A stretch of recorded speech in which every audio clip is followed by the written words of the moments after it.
नमस्कार दोस्तों, मैं मित एक बार फिर से स्वागत करता हूं आपके अपने परिवार चेक एग्जाम में। जैसे कि दोस्तों आज आपका टॉपिक है कंपाउंड इंटरेस्ट, जिसको हम चक्रवर्ती ब्याज के नाम से भी जानते हैं और इसको हम सीआई के नाम से भी जानते हैं। तो देखिएगा दोस्तों, आज ये आपका जो टॉपिक है वो है आपका सीआई और एसआई का अंतर। जैसे कि आपको क्वेश्चन में दे रखा होता है कि कोई भी क्वेश्चन दे रखा है, जैसे कि एक 7,000 रुपये की धनराशि 10% की दर से तीन वर्षों के लिए निवेश की गई, तो बताइए 3 वर्षों का सीआई और एसआई का अंतर क्या होगा। अब यहाँ क्वेश्चन में सीआई और एसआई मैंने शॉर्ट में लिख दिया है। आपको आपसे पूछा जाएगा 3 वर्षों का साधारण ब्याज और चक्रवर्ती ब्याज का अंतर क्या होगा। बस यहाँ चक्रवर्ती ब्याज और साधारण ब्याज का अंतर क्या होगा मैंने शॉर्ट में लिख दिया, सीआई और एसआई का अंतर क्या होगा। ठीक है, तो इस प्रकार के क्वेश्चन को करने के लिए आपको घबराना नहीं है, बहुत आसान तरीके से मैं आपको बताने वाला हूँ। देखिएगा दोस्तों, सबसे पहले तो ये देखो क्वेश्चन में दे क्या क्या रखा। 7,000 रुपये की धनराशि दे रखी है, मतलब पी हमें दे रखा। पी बराबर होता है आपका प्रिंसिपल। प्रिंसिपल बराबर आपका क्या है, ठीक है। अब पी बराबर हमें दे रखा 7,000 रुपये, ठीक है। 7,000 रुपये, 7,000 रुपये की धनराशि 10% दर से, तो दर मतलब आर परसेंट कितना दे रखा है अभी हमें 10% दे रखा है। और वर्ष दे रखे हैं हमें 3 ईयर, तो टाइम दे रखा है हमें 3 ईयर का टाइम दे रखा है। अब हमसे पूछा गया है तो सीआई और एसआई का अंतर, तो सीआई माइनस के एसआई का अंतर हमसे पूछा गया है।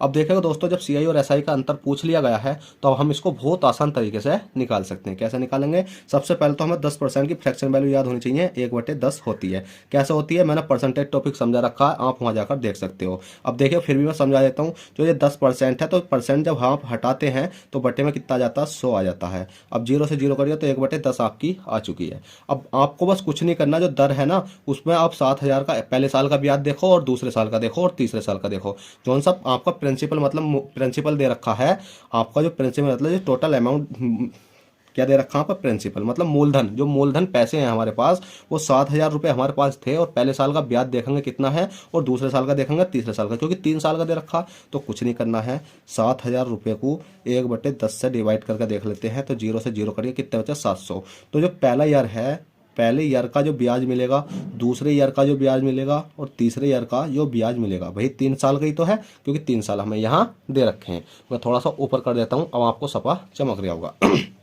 पहले साल का मिला हमें 700, दूसरे साल का मिला हमें 700, तीसरे साल का मिला हमें 700, क्योंकि ब्याज आप ऐसा पहले साल का जितना मिलेगा दूसरे में भी उतना मिलेगा, तीसरे में भी उतना मिलेगा, क्योंकि 3 साल की बात करी गई है। ठीक है, 2.5 साल की बात होती तो तीसरे का हम इसका आधा कर देते, अगर 2.5 साल की बात होती तो। वो मैंने आपको बेसिक क्लासों में समझा रखा है, आप मेरी सारी क्लासें देख लोगे तो आपका चक्रवर्ती ब्याज का कोई क्वेश्चन गलत नहीं होने वाला।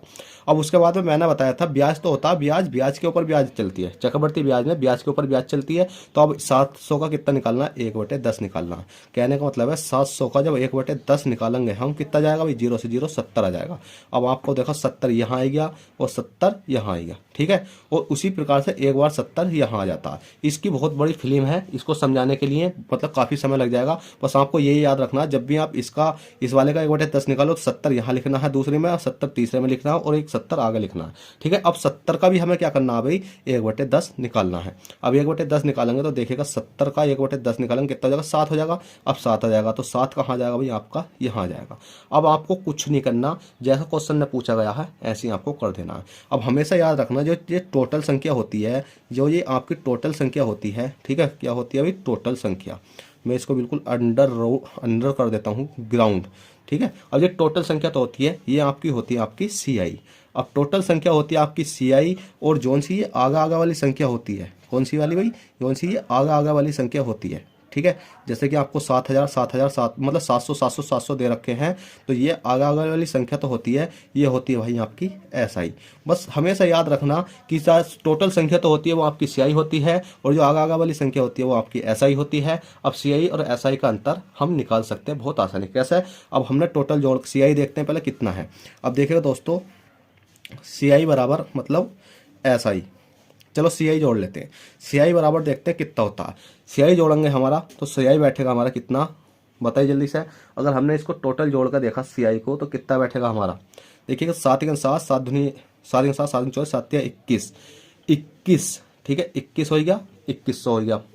और 7 के 7, 7 14, 7 2100, मतलब 210, 207 हो गया। 207 और 2100 को जोड़ेंगे तो हमारा बैठेगा कितना, 2317, ठीक है। कितना बैठेगा, 2317। तो सीआई निकल कर आ गया हमारा 2317, ₹2317। ठीक है, 2317 और ऐसा ही आ जाएगा 7×7 2100। ऐसा ही आएगा हमारा कितना, ₹2100। अब सीआई और एसआई का अंतर निकालना हमें, तो कुछ नहीं करना है भाई, इन दोनों को माइनस कर देंगे। तो आपने देखा होगा कि 2317 में से 2100 माइनस करोगे आप, 2317 में से 2100 माइनस करोगे तो बताओ कितना आ जाएगा, जल्दी बताइएगा।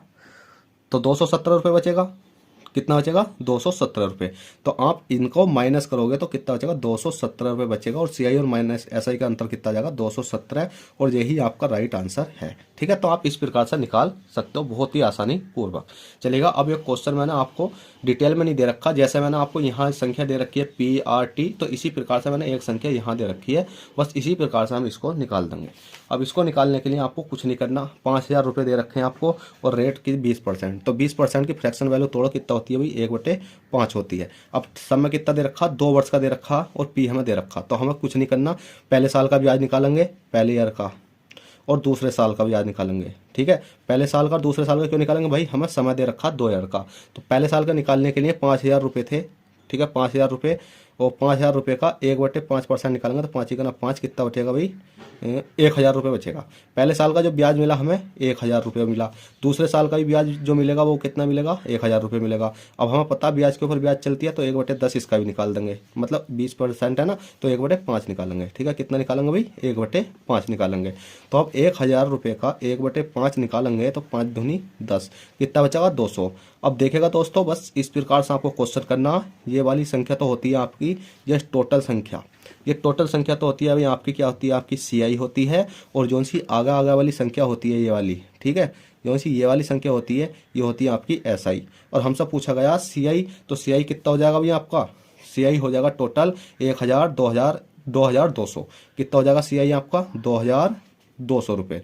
ठीक है, और एसआई कितना, ऐसा सीआई और एसआई का अंतर क्या हो जाएगा, तो 2200 में से कितना घटाना पड़ेगा भाई, हमें ₹2000 घटाना पड़ेगा। तो कितना बचेगा, सीआई और एसआई का अंतर ₹200 आ जाएगा। चाहे आप घटा कर देख लो, एसआई हो जाएगा आपका कितना, ₹2000 और सीआई कितना हो जाएगा आपका, ₹2200। माइनस करोगे तो कितना बैठेगा आपका, ₹200 ही बैठेगा। आप चाहे घर भी करके देख लेना, और यही आपका राइट आंसर हो जाएगा। चलेगा दोस्तों, आशा करता हूँ, आई होप ये क्वेश्चन आपको समझ में आए हो तो प्लीज़ वीडियो को लाइक और चैनल को सब्सक्राइब करना ना भूलें। चलते हैं, फिर मिलते हैं आपसे किसी नेक्स्ट क्लास में। जब तक के लिए bye, take care, all the best, जय हिंद, जय भारत।